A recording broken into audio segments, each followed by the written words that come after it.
what they're gonna do with it, but you can quit recording because we don't even know what the hell we're talking about anymore. That's the best part. We're just standing here having a good time now. Let's go get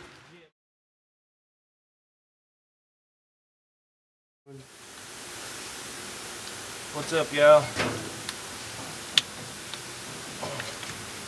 We got the old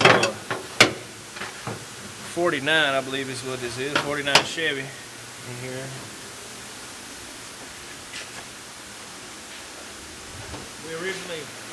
We originally got this truck in because the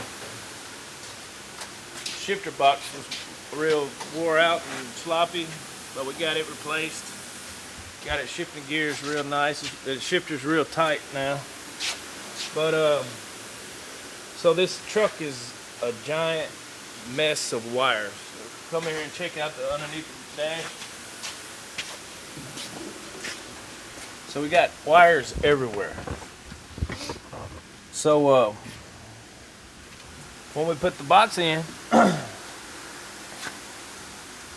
got it hooked up, got everything working. We went to try to start it, to drive it, test drive it, and there was a wire coming through the dash here, and it burnt and started catching on fire. So I snatched the wire out and disconnected the battery or whatever, but I don't know what they really got going on in here for wiring, but evidently it fried some stuff up here in the ignition system. But so the resistor was bad, and I believe it might have fried the module in the distributor. So I got a new resistor and module. We're gonna swap them out and see if this thing won't start up. But I still hadn't figured out where that wire went. Can't find no other burnt wire or whatever in there in the dash. That's where it was going. But either way, we got ignition power to the coil, so that should be all we need to start this truck and a ground. So we're gonna swap these over and see what happens. That's it. We got the alternator for the XL out there. I'll put it on here in a minute and get you a little footage there. But that's it. That's what we're doing right now. Explain what you're doing, how you're doing it.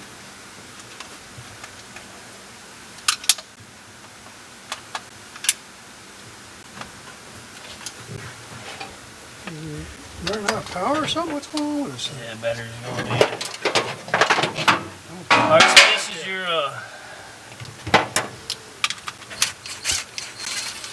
this is your module over here. I'm going to show you. So this little doohickey here is your module, and you got 2 wires, or sometimes 4 wires, depending on the distributor, that feeds the ignition module, and then the ignition module feeds the pickup coil, right? That's what it's called, pickup coil. It's in the distributor, and that sends the spark to the spark plugs. So we got power from the coil to the distributor, we just don't have power coming out of the distributor. So I'm thinking the problem's going to be there with the module. I don't know if it kind of messed up the, what is it, it's the pickup coil in the distributor, right? I don't think it could really get... It couldn't do that. It cooked that module. Yeah. But that's what we're doing now here. What about that doohickey right there? What doohickey? That little one right there?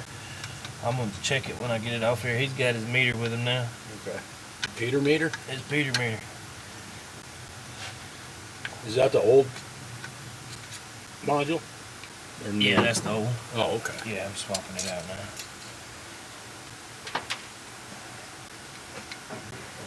We're taking it a step at a time. Yeah.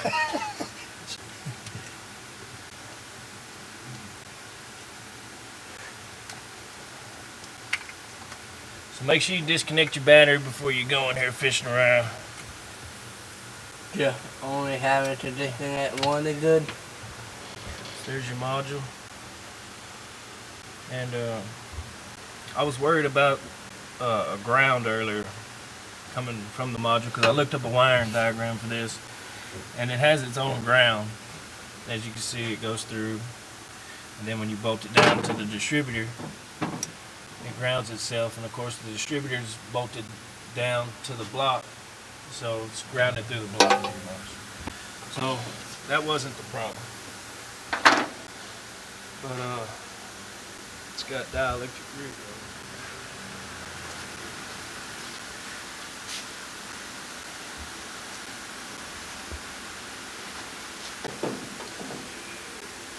I was looking for. So then you use my box as a table.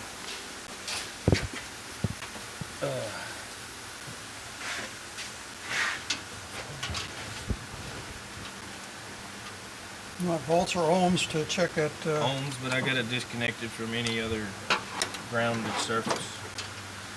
My light go.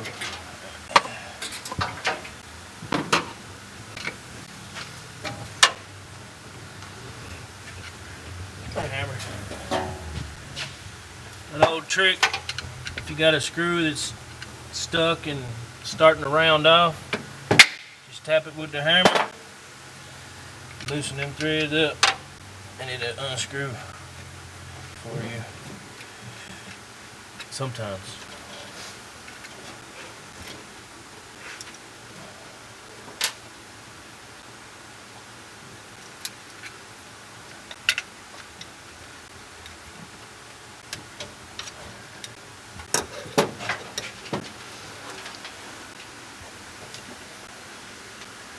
That's your ground.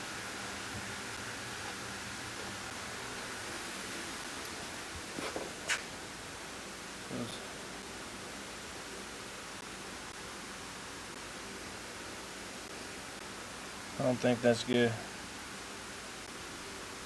Yeah, when it starts mounting up like that, it's charging up, which is what that's supposed to do.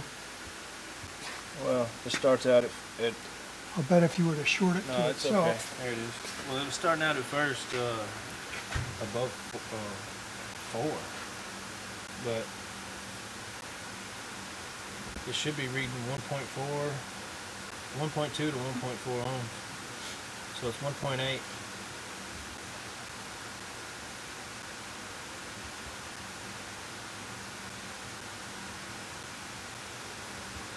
So it's starting out at 13 right there. Let me just let it sit for a second.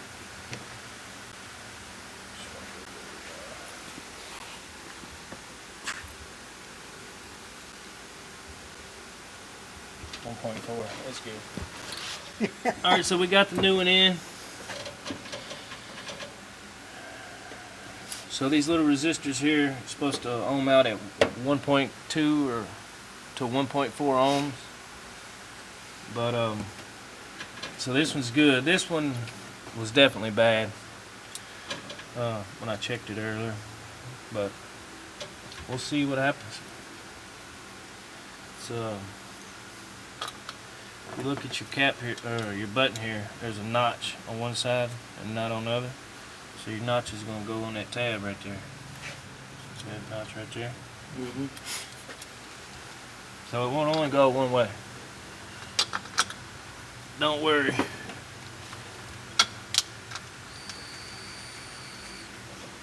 Unless you're just completely stupid.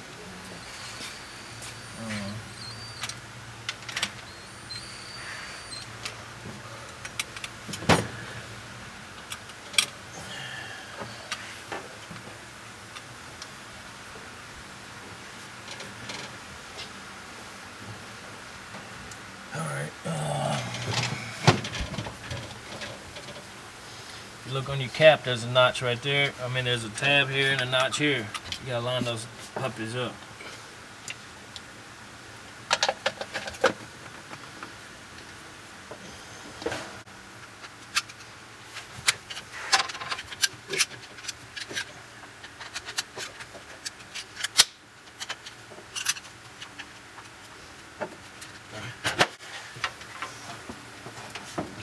Okay, which one was which? Huh? Number one. This one here? Yeah. Okay.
Austin. Read on it, bro. Click it on. You wanna read that one out Hey, again? don't start it. Hey, go cut the ignition switch on. Hey, hold on, Austin. Don't touch it, Austin. Hold on. Turn it on. Yeah. There. One click. There. What? No, he said do it. Now, okay. So there's your one click. Still got 2 of those going out. Same shit. What's it doing? Same thing. Same thing.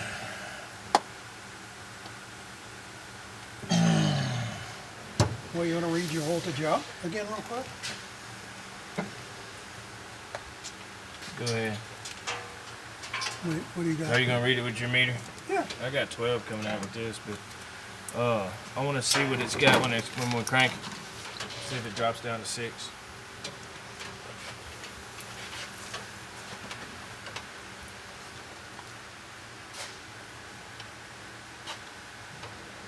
Yep, it says 12. Hold on. What it's doing that? Hey, hold on. Let me crank it up. Hold it on there. Hold it on. Hang on. No, just one side. I am. Okay. The negative side. It says 12. Drops down to about 8.3.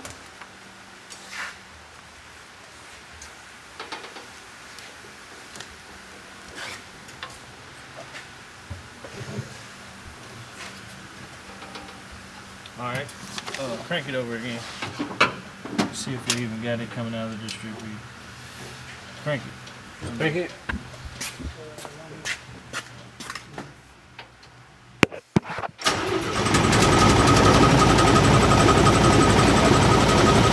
There you go.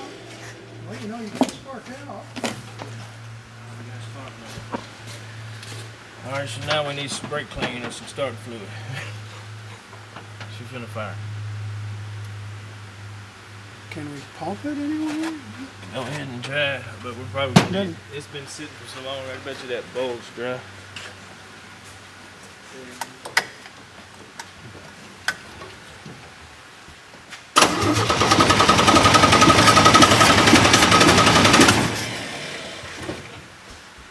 It's moving over pretty quick though, ain't it?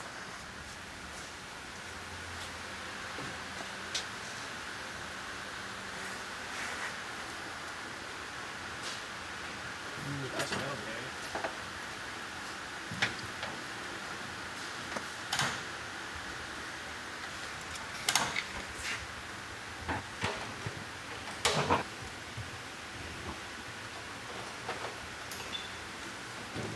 man. No, where'd it go? Go crank it off. I got this tool right here. Oh, okay.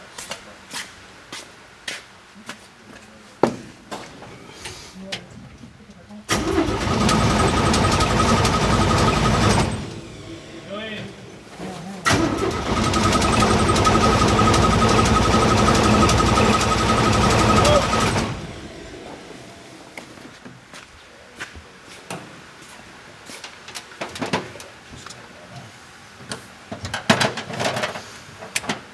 Cut this light on.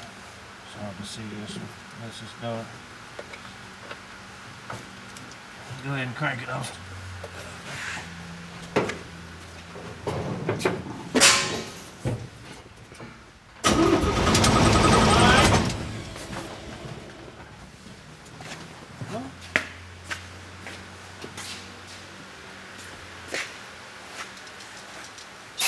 Go give me a can of brake clean.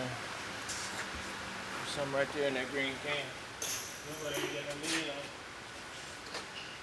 Which one?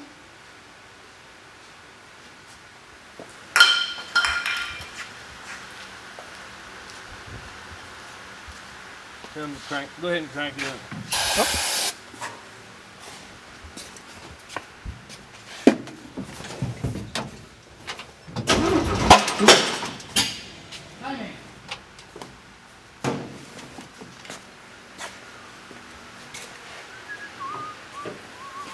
All right. Did y'all hear that popping? You still recording? So it's out of time. So gonna find some timing marks on this thing. Get the number 1 up on top dead center on the compression stroke. Then we'll go see which Here's your mark. yeah. Where's the timing tab? All right, it's over here. Right there. What's that piece of sandpaper? You know what we might also do, just You for got that granted? piece of sandpaper? Huh? You got that little piece of sandpaper? Here it is. I'll put it back on over. No. You want to finish what you were saying, Matt? What was I saying? You were saying something about the timing? Oh, that's what I'm trying to do right now. All right, so you see a little timing tab right here with the teeth on it? It's hard to see it right now. I'm gonna take a piece of sandpaper and knock I it. thought we left that around here. I got another piece right here. Here it is. You know, we also might check to make sure that these wires are right. Yeah. Okay. We'll start right here. So, But anyways, we'll line up the timing marks here. At 0. Is that 0? Really? All right. Well, there's a 0 down there anyway. has this got a 1 on it anywhere? Has this got a 1 on it anywhere? This is number 1. Wait till I get No, on. no, no, I mean on the this. See, because Probably see how these wires are all screwed up? Yeah. Well, I'm about to get to that here in a second. I'm finna set. Okay. I'm about to set the timing on this. All right. But once I get the mark on top dead center on the compression stroke, if it's not on the compression stroke, it's going to be 180 degrees out.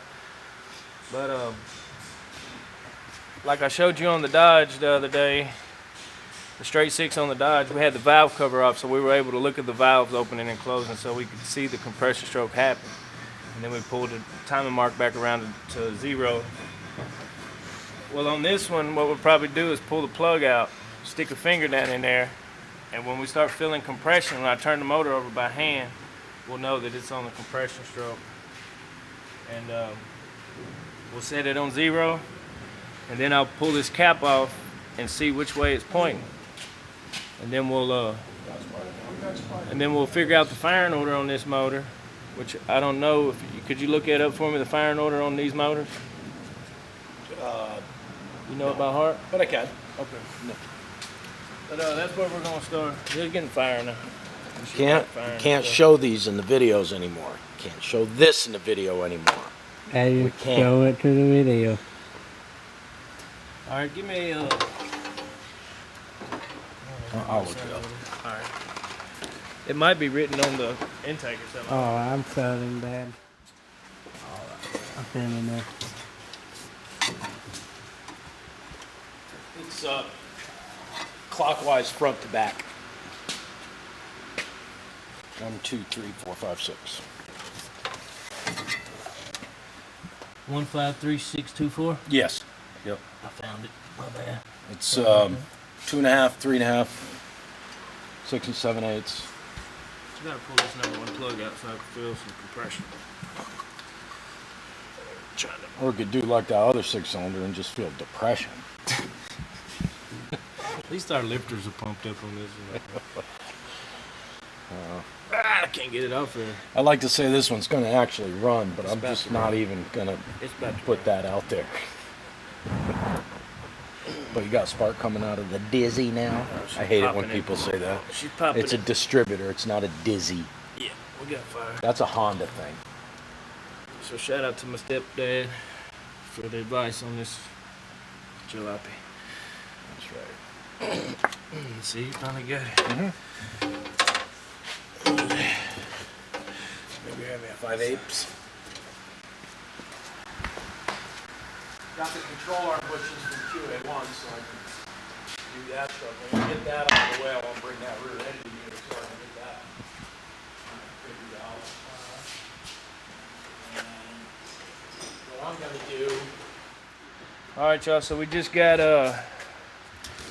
we got the new. Let me get this stuff out of there. Ready for set my elbow on it again. That stuff don't feel too good, like rocks on the bottom of your feet. So we got the new resistor in here. Got the new. We showed y'all earlier the new module in, and got everything wired back up in the correct order. and I got the timing set. And if you want to do the honors, Sure. we'll show them what this bomb sounds like. But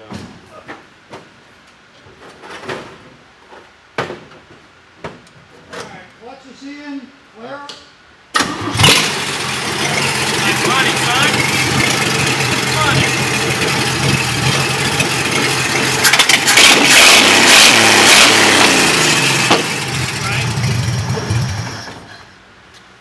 I'll have to set the timing with a timing light. I just kind of guessed at it. I think it's running rich. For sure. I think the carburetor's leaking fuel.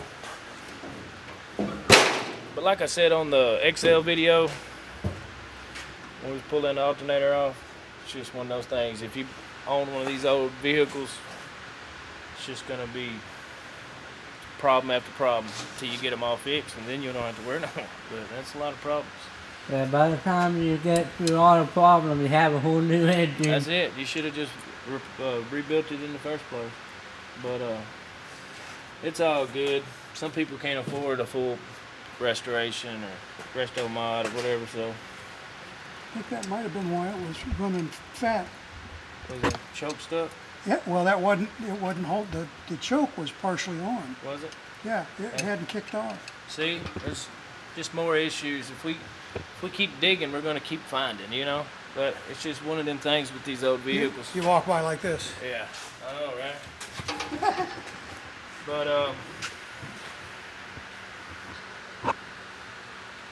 This is like that hose is too long. still Well, yeah, fine look stuff. at it. Look at it. It's got the kink in it. So I don't think these people ever had this thing on the road. But I'm gonna go through and check all the fluids, brake fluids, oil. It needs an exhaust system. There's nothing. It's just open manifold down there, shooting flames out, ready to catch something on fire. But they need an exhaust system. I think the radiator's leaking because it ain't got nothing in it.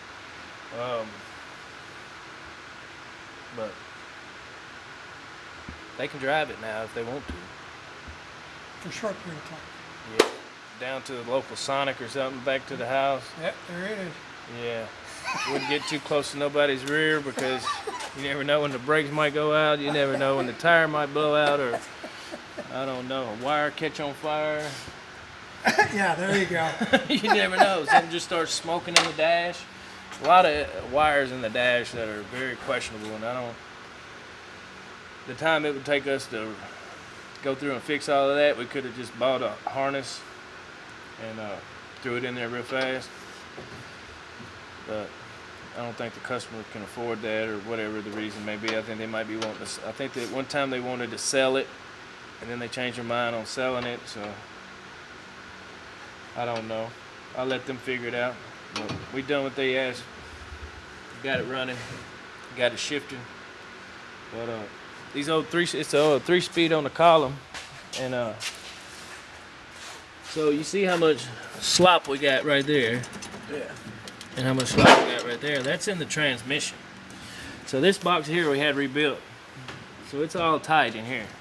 And the shifter, if you're looking here in the shifter, look at this. But you don't have a whole lot of movement in between.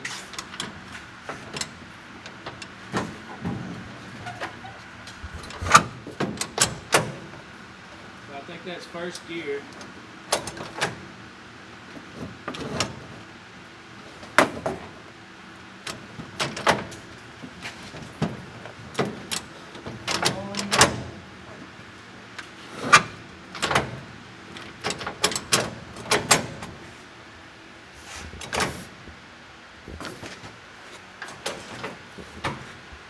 Alright, so that's second, and that's third. And that's reverse. Even though I've never drove a 3-speed on a column either, but I read the instructions that came with the box. But it's definitely shifted.